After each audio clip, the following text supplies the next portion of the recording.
Hey guys! Hey, how are you doing?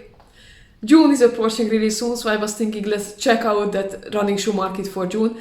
This review the past month was really focusing on training shoes. Race day shoes was not really in the review, but somehow June is coming up with a range of new race day shoes. Maybe already for those autumn marathons as well, and focusing also maybe on the triathlon season a little bit.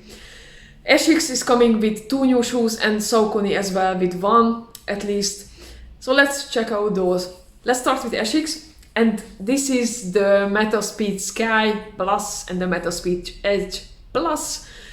These shoes were really winning shoes last year for elite athletes as well, and also for amateur athletes as well.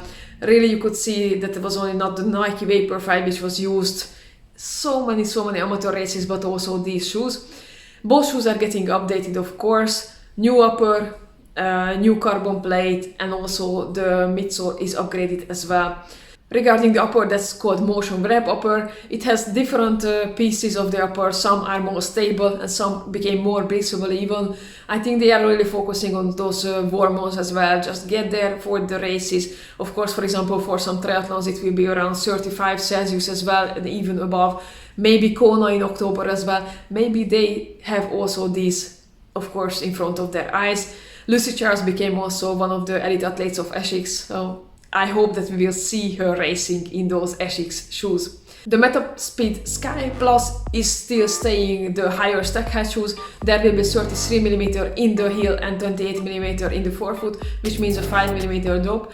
As mentioned, that carbon fiber plate is there, of course, because the Alphafly Turbo midsole foam became even more with 4%, so it means really that you need that carbon plate, and of course almost all race day shoes now are with carbon plates because just that's more efficient. It was really proven already, of course. The other shoe is the Edge Plus, which is also updated with 16% more midsole foam. And this midsole foam I don't have any personal experience with. That's the Alphafly Turbo. I really like the Alphafly midsole foam, you know that, so I really hope that I will have the chance to also try this Alphafly Turbo. Let's see how my season will build up and if I would be needing some really nice race day shoes. I'm not running a marathon as mentioned, but I will be hopefully running some half marathons this September, so let's see. The Edge Plus is of course the higher drop shoe, 8mm drop, but lower stack height, 21mm in the forefoot and 29mm in the heel. So it really depends on the style, how you are running, what you prefer. The colors which were released so far is, I personally find a really nice one. It's called the Eugene colors. It is really popping when you see some videos of the first test events. It's a really nice colorway, that yellow and green. And of course, just a nice addition. That's not what makes a shoe good or not good. If I have the chance, I would definitely like to try these shoes for a race or two.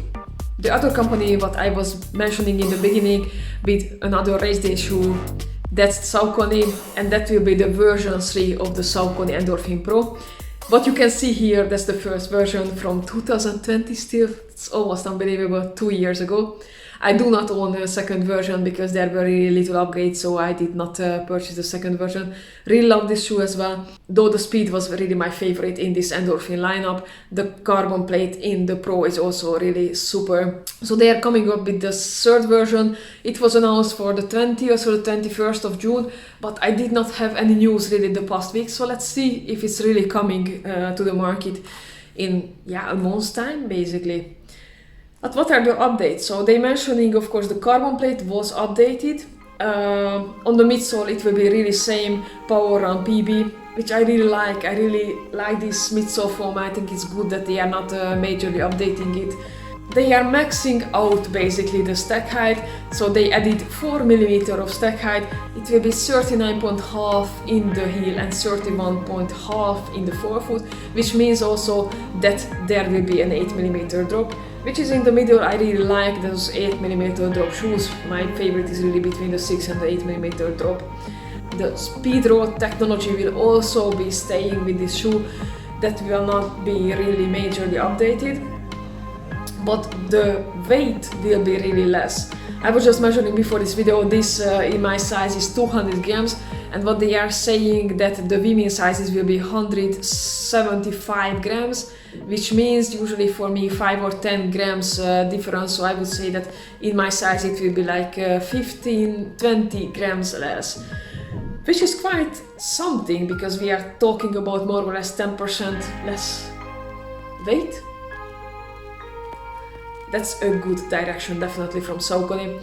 As mentioned, of course, they are adding some more stack height. So how they achieve, of course, that less weight. Also will be with some more cuts most likely, and also the tongue will be as little as possible. I'm also wondering how the heel will be built, maybe because it's still quite a built heel counter here. I think that they will also minimize somewhat on the heel counter, so we will see how it will turn out.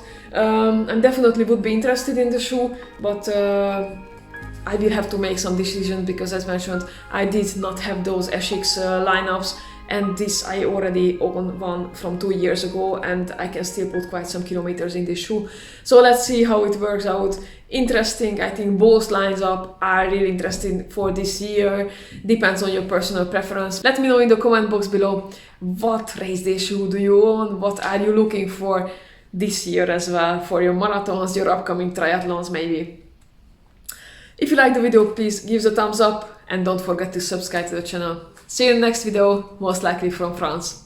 Bye bye!